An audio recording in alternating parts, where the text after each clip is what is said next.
आइए आज हम जानते हैं नाड़ी शोधन प्राणायाम किस प्रकार करना चाहिए। प्राणायाम तो आज बहुत लोग करते हैं, लेकिन कुछ विशेष लाभ उन्हें नहीं मिल पाता। कहीं ना कहीं इसका मतलब है उनसे प्राणायाम करते वक्त कुछ ना कुछ चूक हो रही है। आज हम इसी बारे में जानेंगे कि कैसे हम सही ढंग से शास्त्रोक्त विधि से प्राणायाम करें और उसका पूरा से पूरा लाभ लें। आज लोग बहुत तरह के प्राणायाम कर रहे हैं। हर कोई अपनी अपनी अलग अलग विधियां विकसित करके प्राणायाम करा रहे हैं।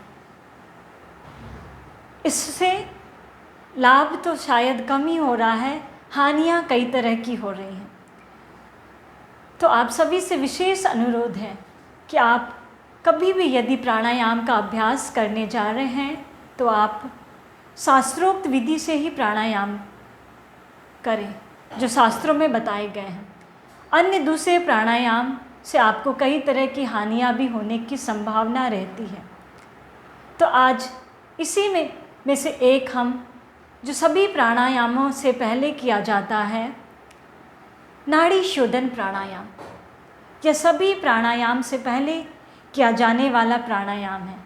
नाड़ी शोधन प्राणायाम जैसा कि नाम से ही इसके मालूम हो रहा है, नाड़ी शोधन अर्थात नाड़ियों की शुद्धि करने वाला यह प्राणायाम है। तो आज हम जानते हैं कि किस तरह से हमारे यौगिक ग्रंथों में हठ प्रदीपिका, घृण संहिता, हठ रत्नावली, इन ग्रंथों में किस प्रकार से नाड़ी शोधन का वर्णन बताया गया है, उसे आज हम करके देखेंगे। तो आइए, इसके लिए आप सर्वप्रथम अपने बाएं नासिका से लेफ्ट नॉस्ट्रिल से श्वास को भरेंगे। फिर आपको कुछ देर अपनी क्षमता अनुसार कैपेसिटी के अकॉर्डिंग सांस को कुछ देर अंदर रोकना है, जालंधर बंद अंतकुंभक लगाकर। फिर धीरे धीरे लेफ्ट राइट नॉस्ट्रिल से श्वास को छोड़ेंगे। फिर धीरे धीरे राइट से लेंगे, कुछ देर अंदर श्वास को रोकना है, जालंधर बंद अंतकुंभक के साथ लेफ्ट से छोड़ेंगे। एक हम करके आपको दिखा रहे हैं, साथ साथ आप अभ्यास करना चाहें तो करके देखिए। बाएं नासिका से श्वास भरना है, दोनों नाक को बंद किया, जालंधर बंद अंतकुंभक। वापस आएंगे, दाहिने नाक से श्वास को छोड़ दिया। फिर से दाहिने नाक से श्वास लीजिए, जालंधर बंद अंतकुंभक।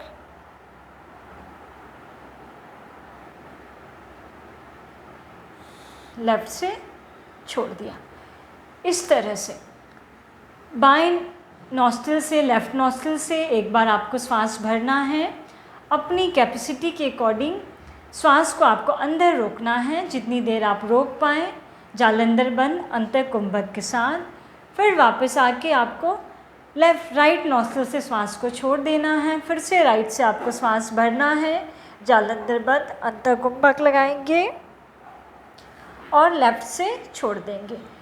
लेफ़्ट से लिया, राइट से छोड़ेंगे, फिर राइट से लेंगे, लेफ़्ट से छोड़ेंगे। ये नाड़ी शोधन प्राणायाम का एक राउंड कंप्लीट हुआ। इस तरह से आप इसे शुरुआत में आप कम से कम 5 से 10 राउंड करें। धीरे धीरे जैसे जैसे आपका अभ्यास आप नियमित रूप से करते जाएं, धीरे धीरे इस अभ्यास को बढ़ाते जाएं। 15 से 20 राउंड, इससे ज़्यादा भी आप कर सकते हैं। इस प्राणायाम से किसी भी तरह का कोई नुकसान नहीं है। हाँ, आपको एक विशेष बात का ध्यान रखना है कि नाड़ी शोधन प्राणायाम में आपको बहुत ही धीमी गति से धीरे धीरे श्वास को भरना है।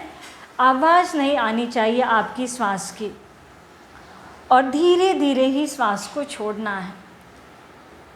यदि किसी को हाई बीपी की समस्या है तो जालंधर बंद के साथ ना करें, अंतकुंभक ना लगाएं। आप हाई बीपी की समस्या में, किसी को हार्ट की समस्या है, तो ऐसे समय में शुरुआती दिनों में आप बिना अंतःकुंभक के भी कर सकते हैं। हम एक बार करके दिखा रहे हैं आपको। उसके लिए आप धीरे से पहले लेफ़्ट नॉस्ट्रिल से श्वास को भरिए,